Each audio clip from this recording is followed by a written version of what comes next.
Be'ez Hashem Yisborach, we begin Perek Revi, the fourth chapter in the Rambam's Hilchos Shvuos and laws of oaths in the Rambam Sefer HaFlo, and we continue with in this Perek regarding the different terminologies of the oaths and their appropriate laws. As the Rambam opens up Halacha Aleph regarding the measurement of the Isser of violating when one takes an oath. As the Rambam says, Misha Nishbesh Lo Yechel Yom Klum. Let's say someone takes an oath that he's not going to eat anything today. And eats less than the size of an olive, Sapati is going to be exempt from a korban if it was by mistake, and Malchus if he did it deliberately. And the reason is because in halachic terminology, eating is never less than that of an olive size. It's like eating the half of the measurement, minevelis, or treifers, when an animal died without being slaughtered, or had a moral defect, or pakirtzman, or things like that, where although it's biblically prohibited, but one does not get lashes on that. And the chiddush is, even here where he made it with own words, doesn't make a difference. This that's prohibited is only going to be the shear of a kezais. Now, and if he says, however, says, I swear I'm not going to eat this thing, and he eats it, then Chayv is going to be liable. And even if the thing that he took an oath on was was one mustard seed, I has been even less than that. But since he made the oath on that specifically, so he what's called achsheve, he gave it a significance, and it's like the halacha when one eats an ant, no matter how small it is, because it's a complete creature, then one's going to be liable. So too over here. Halacha Beis says, Ram nishbesh lo yitim klum. Now, let's say he took an oath, he's not going to taste anything, v'achol kosher, and eats even a minute amount, then Chayv is going to be liable because he didn't mention the terminology of achila in those words, tasting. So that would be even a minute amount. Halacha Gimel says, Ram misha nishbesh lo yichal yem. Let's say someone swore that he's not going to eat today. V'shasa, he didn't eat, he drank. Chayv is going to be liable shashti b'chal achila because drinking is included in halachic terminology of eating. Therefore, so hence, if someone ate and drank, and the chayv alamakas is only be liable for one set of lashes, if it was deliberately, or one carbon if he did it by mistake, because it's like eating and one lapse of awareness, where you only have one carbon. Drinking is considered eating. It's not like a separate act of something different, and therefore it's going to be one liability. Halacha daled nishbesh leishtayim. Let's say he swore he's not going to drink today. So he's allowed to eat because eating is not included in drinking. Drinking is included in eating. Now, and how much does he have to drink to be liable? It appears to me that he's not going to be liable until he drinks a revius haloig, keshar yisur, like all other yisur. Now, the Rambam continues regarding the amount of liabilities and the combination of different food items. As the Rambam says, Shvuos lo echalim. Let's say someone says he swears he's not going to eat today. V'achol minin harbi, and he goes and eats many different types of foods.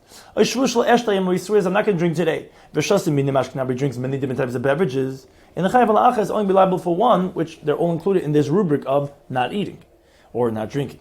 Now, and even if he said, Shvu, I swear, basar, pas, v'kitnis, he specifies, I'm not going to eat meat and bread and legumes, v'achal eats it all. And the chayv al is only going to be liable for one liability because intention was only that he's not going to eat them all. If he eats only one of them, he's actually not liable for anything. And v'kulam, and therefore it's only going to be one because it was one thing of the whole sum total that he made forbidden. And v'kulam is like kezayis. And that's actually why, in this case, they were all combined for the shear of kezayis to be liable, because it's one species, because it was one entity of the oath that was only all of them together that he made himself prohibited. Let's say he says, I swear I'm not going to eat, now I'm not going to drink. And eats and he drinks, he's going to be liable for two. Why? Because drinking is included in eating. Now, since he went and he specified and he says, I'm not going to drink, well, Gila Daite is obviously revealing his intention that he did not include the drinking in the eating, which normally it is, because if it was, then you wouldn't have to specify. You already made the oath when you said you're not going to eat. So it's like he took a separate oath on eating individually and on drinking individually. So therefore you're liable too for two separate oaths. Let's say someone says, someone says, I swear I'm not going to eat wheat bread, barley bread, spelt bread, only eats them all. Is liable for each one individually. Why? Why do you say bread and bread and bread? To divide, to separate, and to make a separate liability, as if it was a separate oath on each one, because he could have just said, from saying the word pas, it wants to indicate a separate oath in each one individually. Halacha ches. Let's say his friend was pressing him to eat by him. He says to him, boy, you're saying me, come drink with me, yain, v'chol vash, wine, milk, honey, whatever it is, Vaman, he says, Shvu, I swear, she'eni sheitzi yain v'chol b'dvash. I'm not going to drink wine with you, milk with you, honey with you, b'shastim, and he drank from them. Here also, as in the previous halach, is going to be liable on each one individually. Why? What the person should have said is, Shvu, she'eni sheitzi klum, I swear I'm not going to drink anything. Or what you have said. Now, Mishchaza ufarad, but with the fact that he repeated and he specified, that he revealed his intention that he wanted to take an individual oath on every single type on its own. Now, therefore, since Yechayev on each one individually, in this case, which is the inverse of what we said in the prior halacha, that the different types, the wine with the milk and the honey, are not going to combine one with the other. You're not going to rely until you eat the measurement of whatever it is, if it's a liquid or a solid, that of a kizayis or a vias, as the measurement of whatever one species it is. And the reason is, since we're saying that the individual, the independent for separate chatois, so it's like one's like an isra of eating forbidden fats and one's like an isra of eating blood, which they don't combine half a kazayis to make a share kazayis to be liable commissions, like we explained in halachas of forbidden foods and perek da halacha tezayin. And here they consider like a separate shvuah, and therefore they will not combine in this case. Halacha tes, we continue with the concept of ein shvuah chal al shvuah. If you already have an oath, another oath cannot take effect on the same thing. So halacha tes says the Rambam shvuah shlo eichel kikizu. Let's say someone says, I swear I'm not going to eat this loaf of bread. Or shlo eichel oisa, I'm not going to eat it. Doesn't say this loaf, but it. But kimish acham and kizayis, once he eats an olive size, chayav is going to be liable because that's considered an act of eating from this loaf. Now let's say it says shvuah shlo eichel na, that variation of the word, I'm not going to eat it, it seems to indicate, as the halacha is, in the chayav sheichel kula. He's not going to be liable until he eats the whole loaf. Now, Amar, let's say he says two statements. Shvu shlo eichel kigizu, swear I'm not going to eat this loaf of bread. And shvu shlo eichel, I swear I'm not going to eat it, which that's only liable if you eat the whole thing. V'achalan eats the whole loaf. And the chayav alach is only going to be liable for one set of lashes, because the second oath is not going to take effect at all. Because in the first oath, he's already forbidden to eat even just an olive size of it. For sure, he's not going to eat the whole thing. So that's ein shvu chal shvu. The second oath cannot take effect. He's already prohibited even less than that. Halacha Yud, let's say he says, Shvuah shlo eichel yom, swear I'm not going to eat today, which that sounds like even the kazais, because that's the sheh b'chila. And then he swears regarding a loaf of bread, shlo eichel, and he's not going to eat it. And he eats a whole loaf of bread that day. And the chayav alach is only be liable for one lashes, again, because ein shvuah chal shvu, he's already forbidden a kazais, for sure, he's not eating anything kazais, for sure, this loaf. Anything that's similar to this, as the Rambam says, she'in shvu chal shvu, because the oath cannot take effect on something that's already prohibited from a prior oath. Now, but let's say the other way around. Let's say he swears on loaf of bread that he's not going to eat it, which we said that's only a violation if you eat the whole thing. And then he goes and he swears that he's not going to eat anything, which that would be even a share of kazayis. He's not going to eat this loaf of bread, which we also said means just even an olive size of it. And then he eats the whole loaf of bread. In this situation, chayav shtam is liable for two sets of lashes. Why? Because initially when he took the oath, he's not going to eat it. That we said in the chayav sheichel, that liable is only a whole thing, and that means anything less than that, even a few kazesim, unless you eat the whole thing, you never took an oath on. That's not forbidden.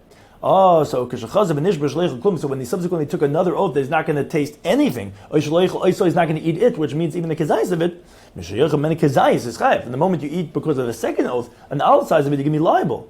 So that's the first set of lashes you get. When you eat all of it, you're going to be liable for the initial oath, which didn't uproot the first oath, that's for sure there.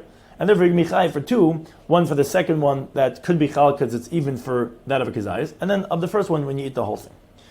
Halach Yidalef. Similarly, let's say someone took an oath that he's not going to eat figs. And then he took another oath that he's not going to eat figs nor grapes. When he eats the figs, he's liable for two sets of lashes. Why? Because he included the figs, which yes, were already forbidden from the first oath, but he included manav m'shay mutar. The second oath was including with grapes, which were never forbidden, were still permitted.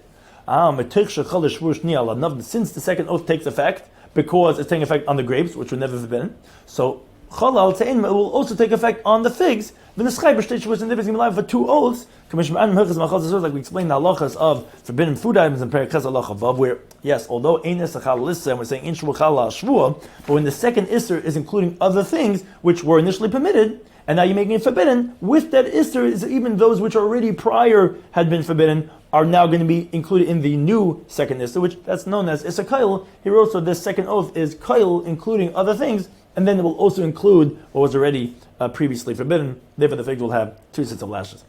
Halachit Beis, says the Rambam, similar contrast as in the previous cases regarding depending on the order, what the halacha is going to be, if you're going to have 2 or 1, Shvuos shloi oichel shmayin. Let's say someone says, I swear I'm not going to eat 8, whatever, 8 pieces or whatever it is. Shvuos shloi oichel tisha, and then he swears, I swear I'm not going to eat 9. And then Shvuos shloi oichel esa, I swear I'm not going to eat 10. So ben shachal shmayin, whether if he eats 8, or ben shachal tesha, whether he eats 9, ben shachal esa, whether he eats 10, doesn't make a difference. In the chayv al-achad, al-achad is only reliable for 1 set of lashes, and the reason is because of the first oath, because he already took an oath he's not going to eat 8. Obviously, 8 includes 9 and 10, because you can't eat 10 or 9 without eating 8, and therefore you're already forbidden because of 8, and therefore in shvu chala al shvu. Now, halacha yid gimel, but let's say the other way around. Let's say shvu shlo eichel esa. Let's say he first took an oath, I'm not going to eat 10 pieces. Then shvu shlo eichel teshe says, I swear I'm not going to eat even 9. And then shvu shlo eichel shmein, he says, I swear I'm not going to eat 8. Oh, so then the mochel esa, he eats 10 pieces. Chayv shalish, you're going to be liable for 3 sets of lashes. I'll call shvu ushvu achas on every single oath 1, because when you took 10, that was 1 oath. 9 is including the one that was he's never forbidden the 9. So now that he's eating 10, he ate 10 and he violated the oath of the 9. And when he ate 10, then he violated the oath of the 8.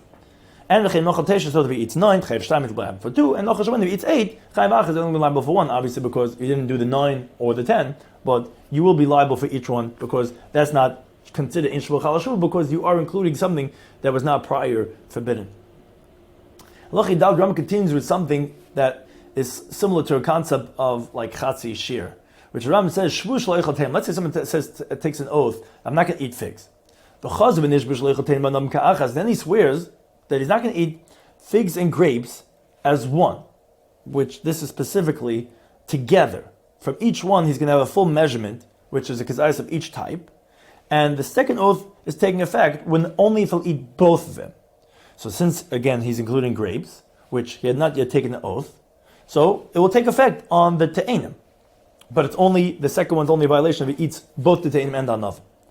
Now, v'shagav achal te'enim. Now, the way the story goes, this halach is that the person made a mistake and he ate the figs. Now, v'hefish carbon, now he had separated carbon, which is obviously for his first oath, because the second oath he didn't violate yet, because that's only if he has figs and grapes. So he separated carbon. And then subsequently he forgot, and then he ate the grapes, which is in the lapse of the second oath, which was only forbidden in the second oath. So in a chayv al-nov is not going to be liable for the grapes. Why? Because this is like the halacha of chatzi shir, which we had previously mentioned.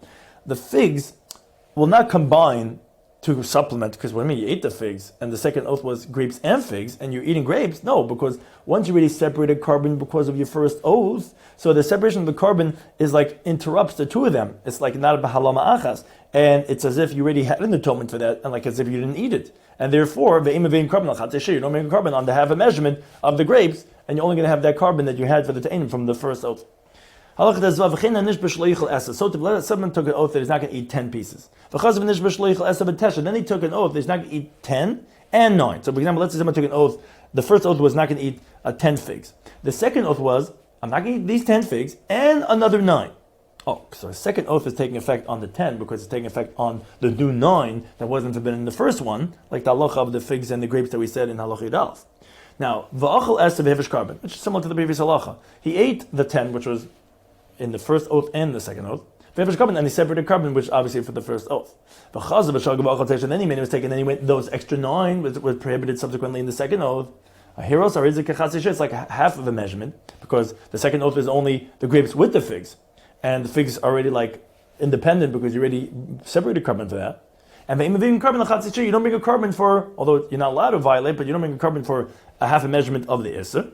Like we said, because the concept of the second oath was not to eat 9 and 10, and the 10 is like not combining, and for the 9 itself, one does not bring a carbon. Halakha design, the Rambam continues regarding what happens if the stipulations in regards to the oath that was taken. Let's someone takes an oath. I swear I'm not going to eat this large loaf of bread. Only if I eat this small loaf, then I swear I'm not going to eat the large loaf. Now, so and this is a chiddush. Even if he forgot the stipulation at the time when he ate the small loaf, he forgot that if he's going to eat that, then he's going to be forbidden to eat the large one. But when he ate the large one, he remembered by that point already that, I ate the small one already, I'm not allowed to eat the large one, and still deliberately he goes and eats it. So he's going to be liable, lashes, if obviously they warned him before he ate the large one, don't eat this one because you already ate the stipulated loaf, the small one, you became forbidden. So since he has his awareness at the time when he's going to do the one that's the actual Isser itself, not the T'nai, as we're going to explain, that's not the primary one, so then he's going to be liable for lashes.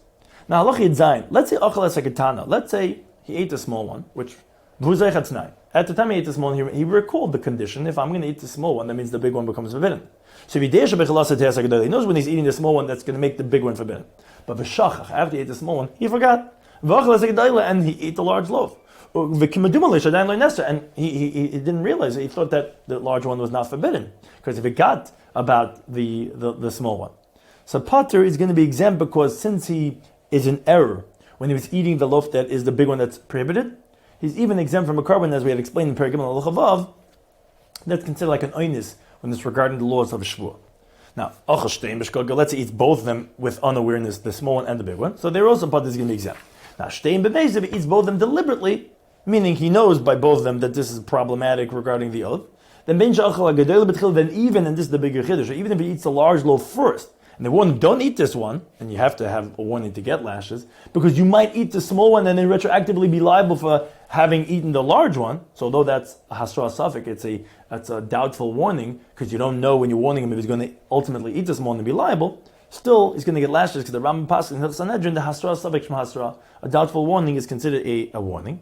So whether he ate the large one first, or for sure if he ate the large one second, after he had already eaten the small one, Chayiv is going to be liable, because, again, the primary thing is that the effect of the oath is dependent on when are you on regards to the eating of the loaf that's the prohibited one. And if you have your awareness, b'mezit, which in this case you're b'mezit by both, then this is going to be a liability. But if, let's say, he was shaygig when he ate the Isser, and even if he was with his awareness when he ate the stipulated one, the oath is not going to take effect, because it has to be Adam B'Shas Shvuos, he has to be with his awareness at the time when he's violating the oath. The same thing is if, let's say, he made each one dependent on the other one.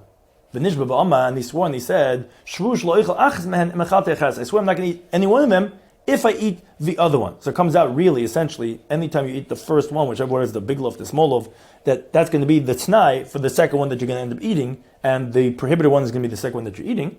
Now, when they forgot the stipulation, whether he was aware that the stipulation at the time doesn't make a difference, like we said, but when he came to eat the second one, he forgot the stipulation, and he ate the second one, he forgot the stipulation, and he ate one of them, which is the first one, which that's at night, which we said that's not significant, because as long as he ate the second one deliberately, Sechayv is going to be liable lashes, because again, at the time of eating the Isser, he was deliberately, and his effect of the oath is when he eats that which is the forbidden one, although like we said, at the time of the Tanai, he didn't know, but again, the main effect is the one of that's the prohibited one.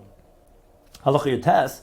Now, let's say he ate the first one deliberately, that was always the t'nai one, because each one is dependent on the other one. And the second one he ate by mistake, again, Potter is going to be exempt, because at the time of the eating of this, he was b'shaykik, and therefore he didn't have Adam B'Shas Shvuos, and he's going to be Potter even from a carbon. Let's say shtei bezaden, both of them were deliberately, and he was specifically warned when he was about to eat the second one, because that's the one that's forbidden to be eaten. Chayev, again, then he's going to be liable. Halach the Rambam continues regarding lashes. If a person is lying at the time when he actually takes the oath. As the Rambam says, let's say someone swears, I'm not going to eat this loaf of bread today. And I swear that I'm going to eat this loaf of bread today. And the day passes and he doesn't eat it. So, if this was by mistake, maybe carbon eliyard, has to bring the carbon of the Shvuos bitui, which is a carbon eliyard depending on the person's finances, if it's an animal or a bird or a flower offering. Now, b'mezid, or a bird offering, there's two levels. There's certain carbons, are three levels here. It's regarding the wealthy or the medium grade person. But Mazid, if he did it deliberately, so ain't like he's not going to get lashes. Why not? What's the difference? I thought this halacha that you're chayiv for, as we see, you're going to be chayiv a carbon b'shagig. The reason they're not going to get lashes is because he didn't do an action. Although he did violate a false oath because he swore he's going to eat it today and he didn't. But this halacha of the ein loik and the lav shem b'mais, you don't get lashes, as the Gemara learns it out from a comparison from the source of where the halacha is brought out of the lav of chasima. That has to be something that had an action, and since no action, there's not going to be any lashes. Now, halacha vav says Ram so then why does a person get lashes? Let's say someone swore that he ate, and he didn't eat. He swears he didn't eat, and he really did eat.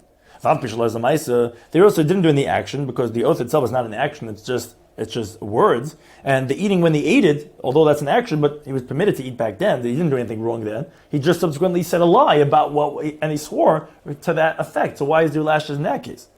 It says Rambam, because in this case, when the moment he swears, he's swearing falsely because he knows he didn't eat and he's swearing falsely. So that's similar to a Shvuos shav, of oath in vain, because he's switching something which the reality is obviously denying what he's saying.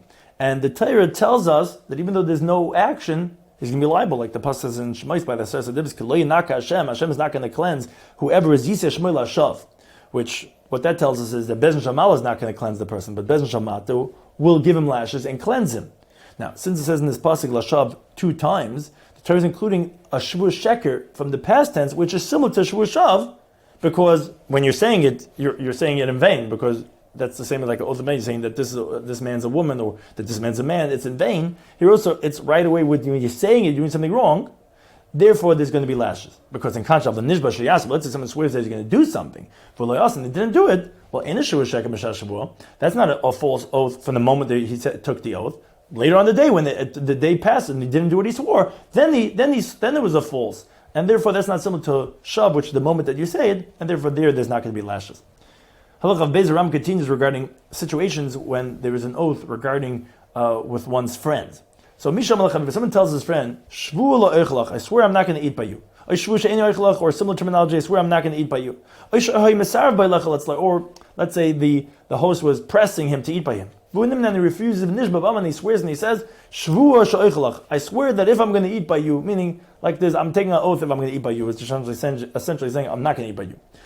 So too, if let's say he says, which means to say that it's not going to be forbidden on the oath what I'm not going to eat by you, which the inference is, yeah, but what I am going to eat by you is forbidden on the oath.